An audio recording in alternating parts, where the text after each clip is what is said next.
మంది నిరుద్యోగులు ఈరోజు తెలంగాణ రాష్ట్రంలో ఉన్నారు. అయితే ఎప్పుడైతే ఈ ఓటీఆర్ కొత్త రిజిస్ట్రేషన్ కాకముందే 30 లక్షల మంది ఉన్నారు. అంటే 30 లక్షల మంది నిరుద్యోగులు, అంటే ఈ నిరుద్యోగులంతా 30 లక్షల మంది కుటుంబాలు.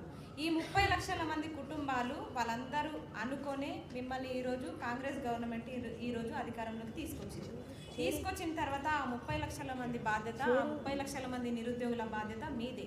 ఇంకొకటి, ఇప్పుడు కొత్తగా రిజిస్టర్ చేసుకున్న ఓటీఆర్స్ ప్రకారం ఇంకా పెరిగే అవకాశం ఉంటుంది. అంటే నిరుద్యోగులు రోజు రోజుకి పెరుగుతున్నారే తప్ప తగ్గే అవకాశం అయితే ఇక్కడ ఎక్కడ కనిపించట్లేదు. ఇంకా దాంట్లో డిగ్రీ నుంచి మనకి పీజీ వరకు అప్డేట్ చేసుకున్న వాళ్ళే ఉన్నారు. అయితే ఇప్పుడు మనకి ఇచ్చే ప్రతి నోటిఫికేషన్లో ఇప్పుడు హడావుడిగా మాకు నోటిఫికేషన్లు కావాలని మేము గొడవ చేస్తున్నాం. సడన్గా ఏదో ఒక నోటిఫికేషన్ ఇస్తారు, మళ్ళీ ఆ నోటిఫికేషన్స్కి ఏదో ఒక జీవో అడ్డొస్తుంది. ఇప్పుడు చెప్పినట్టుగానే 46 జీవో కానీ, 29 జీవో కానీ, మా జీవో నెంబర్ డిగ్రీ లెక్చరర్ దాంట్లో జీవో నెంబర్ 4 కానీ, 108 జీవో కానీ, ఇలా ఈ జీవోలన్నీ గురుకులాల్లో 81 జీవో, ఈ జీవోలన్నీ అడ్డంకిగా ఉంటే ఉద్యోగాలు వచ్చే అవకాశం నిరుపేద విద్యార్థులకి చాలా తక్కువ.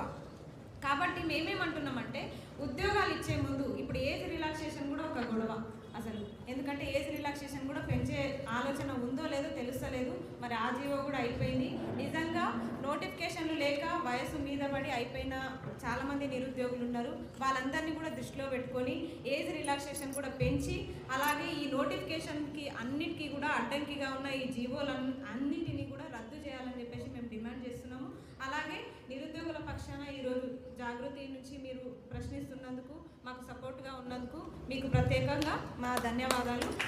అలాగే మా నిరుద్యోగులందరూ కూడా వచ్చారు కాబట్టి అన్ని నోటిఫికేషన్స్ గురించి మేము మాట్లాడుతున్నాము. ఇందులో అసలు ఒక్కొక్క జీవో ఒక్కొక్క సీఎం తెచ్చిన జీవో, అసలు చంద్రబాబు నాయుడు కాలంలో ఉన్న 108 జీవో డిఎస్సిలో ఇప్పటికీ పెట్టి, చంద్రబాబు అసలు వారానికోసారి వస్తారో నెలకోసారి వస్తారో తెలియదు, కానీ ఆయన మీద ఎంత అభిమానం ఉంటే మాత్రం చంద్రబాబు మీద అభిమానంతో రేవంత్ రెడ్డి 108 జీవోని ఇంకా పెట్టి డిఎస్సిలో ప్రమోషన్ కోటాని పెంచి ఇవ్వడం వల్ల 30% మందికి మాత్రమే డైరెక్ట్ రిక్రూట్మెంట్ ద్వారా ఉద్యోగాలు వస్తున్నాయి. 70% ప్రమోషన్స్ ద్వారానే పోతున్నాయి. ఈ డిగ్రీ లెక్చరర్ దాంట్లో ఏ గొడవ లేదు కదా అనుకుంటే తీరా దాంట్లో కూడా పెట్టేశారు. ఇప్పుడు పిహెచ్డీ చేసిన వాళ్ళకే 25 మార్కుల వెయిటేజ్ ఇస్తుంటే నిజంగా ఎన్ని పిహెచ్డీ అడ్మిషన్స్లు తెలంగాణలో 13 యూనివర్సిటీలు ఎన్ని పిహెచ్డీ అడ్మిషన్స్ నిర్వహిస్తున్నాయి? ఒకవేళ ఎప్పుడోసారి 5 సంవత్సరాలకో 6 సంవత్సరాలకో పిహెచ్డీ అడ్మిషన్స్ నిర్వహిస్తే దాంట్లో సబ్జెక్టుల వారీగా ఎన్ని సీట్లు కేటాయిస్తున్నారు? ఎంతమందికి నిరుపేద విద్యార్థులకు డాక్టరేట్ పట్టాలు ఇస్తున్నారు? పిహెచ్డీ 5 సంవత్సరాలు చేసే కంటే యూజీసీ నెట్ కానీ సెట్ కానీ ప్రిపేర్ అయ్యి దానికి సమానంగా ఉన్న పరీక్షలు మేము అర్హత సాధిస్తే డిగ్రీ లెక్చరర్గా మేము ఉద్యోగం సాధించవచ్చు అనే ఒక 16 సంవత్సరాల నిరీక్షణకి మీరిచ్చే ఫలితం జీవో నెంబర్ 4. దీనివల్ల చాలామంది నిరుపేద విద్యార్థులు నష్టపోతున్నారు. కాబట్టి తక్షణమే జీవో నెంబర్ 4ని రద్దు చేయాలని చెప్పేసి డిగ్రీ లెక్చరర్ కోసం ఎవరైతే విద్యార్థులు ప్రిపేర్ అవుతున్నారో వాళ్ళందరి తరపు నుంచి మేము డిమాండ్ చేస్తున్నాం. చెప్తారా? పేరు చెప్పి ఫాస్ట్ చెప్పేసి. నా పేరు కిరణ్. అందరికీ నమస్కారం అన్న. ప్రభుత్వం వచ్చి 2.5 సంవత్సరాలు అయినా ఇప్పటి వరకు ఒక్క నోటిఫికేషన్ ఇవ్వకపోవడం అనేది చాలా పరిస్థితి ఘోరంగా ఉన్నది నిరుద్యోగులది.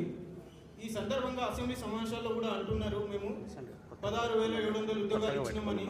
ఇది అంత 16,000 ఉద్యోగాలు ఇచ్చినామని వాళ్ళే అంటున్నారు. పైగా ఇంకా 70,000 ఉద్యోగాలు ఇచ్చినామని వాళ్ళే అంటున్నారు. ఇది ఎంతవరకు కరెక్ట్ అనేది వాళ్ళకి తెలియాలి. ఇంతకుముందు కూడా మేము అడుగుతూ ఉన్నాము, రాష్ట్రారోపణలు చేస్తూ ఉన్నాం, ధర్నాలు చేస్తూ ఉన్నాం, అయినా పట్టించుకుంటలేరు.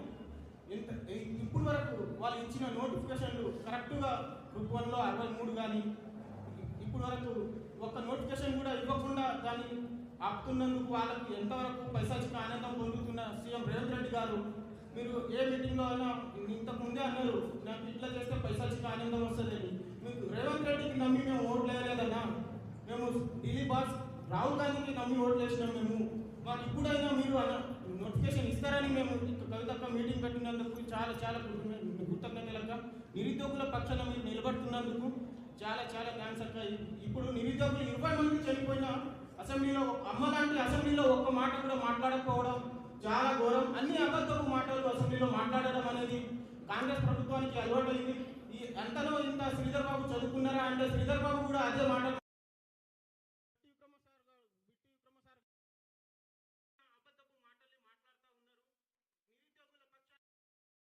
సెంట్రల్ లైబ్రరీ నుంచి మేము 30 బస్సులు కట్టుకొని పోయినాం. మేము ఈరోజు మీరు ప్రమాణ స్వీకారం రోజు ఒకటే మాట అన్నారు ఏంటంటే ఇది నిరుద్యోగుల ప్రభుత్వం అని. ఇప్పుడు చిన్న ధర్నా అయినా మాకు నైట్ 5 గంటలకు వచ్చి నిర్బంధంలో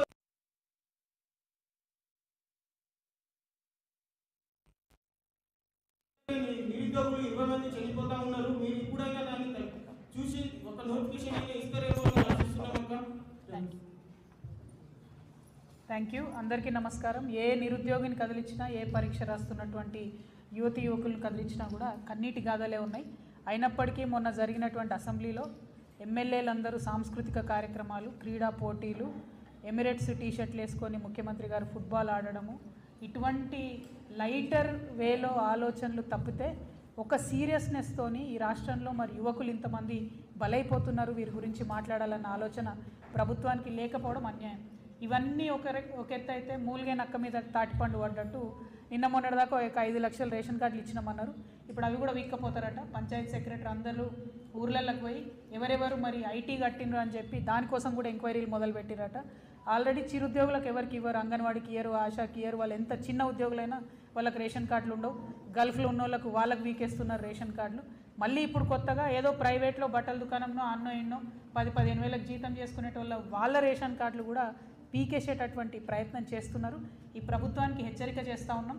మీరు పదే బీఆర్ఎస్ గవర్నమెంట్ రేషన్ కార్డులు ఇవ్వలేదు, మేము ఇస్తామని చెప్పి వచ్చిండ్రు. ఇప్పుడు ఉన్నటువంటి 1,10,00,000 రేషన్ కార్డులలో దాదాపు ఈ రాష్ట్రంలో 3 కోట్ల మంది బియ్యం తీసుకుంటా ఉన్నారు. మీరు కొత్తగా 5 లక్షలు ఇచ్చినామని చెప్తారు. ఇప్పుడు ఇచ్చి 5 లక్షలు ఇచ్చినట్టే కుడి చేతిని ఇచ్చి ఎడమ చేతిని గుంజుకున్నట్టు 10-15 లక్షలు తీసేసేటటువంటి ప్రణాళిక మీరు పెట్టుకొని గ్రామాలలో సర్వే చేస్తున్నారు. ఆ సర్వే తక్షణం ఆపాలే. చిరు ఉద్యోగి అనేవాడు ప్రైవేట్లో చేసినా ప్రభుత్వంలో చేసినా ఆ ప్రభుత్వం నుంచి వచ్చే 6 కిలోల బియ్యం అన్నటువంటిది ఉపయోగపడుతుంది. కాబట్టి ఇటువంటి పైశాచికమైనటువంటి పనులు ఈ ప్రభుత్వం చేయకూడదని, రేషన్ కార్డుల మీద మీరు ఏదైతే ఐటీని అప్లై చేసే పని చేస్తూ ఉన్నారో అది చేయకూడదని చెప్పి మేము డిమాండ్ చేస్తూ మళ్ళొక్కసారి డిగ్రీ లెక్చరర్స్కి ఇచ్చినటువంటి GO4ని ఉపసంహరించుకోవాలి. డిఎస్సి కోసం అడ్డంగా ఉన్నటువంటి 108 జీవోను ఉపసంహరించాలి. గ్రూప్స్లో అడ్డంకిగా ఉన్నటువంటి GO29ని రిమూవ్ చేయాలి. పోలీసు ఉద్యోగాల్లో అడ్డంకిగా ఉన్న GO46ని రిమూవ్ చేయాలి. గురుకులాల్లో అడ్డంకిగా ఉన్న GO81 రిమూవ్ చేయాలి. మా ఆడబిడ్డలకు రిజర్వేషన్ రాకుండా చేస్తున్నటువంటి GO4ని రద్దు చేయాలి. వీటన్నిటి మీద కూడా ఐక్య పోరాటాలు చేస్తాం. రాష్ట్రమంతా కూడా నవయువకుల్ని, యువతులందరినీ కూడా సమీకరిస్తామని ప్రభుత్వానికి హెచ్చరిక చేస్తూ అతి త్వరలో మీరు నోటిఫికేషన్ ఇవ్వాలి, మీరు ప్రామిస్ చేసినటువంటి ఉద్యోగాలు ఇవ్వాలని చెప్పి డిమాండ్ చేస్తూ ఈ మీడియా సమావేశానికి హాజరైనటువంటి మీడియా మిత్రులందరికీ కూడా హృదయపూర్వకంగా ధన్యవాదాలు. జై తెలంగాణ.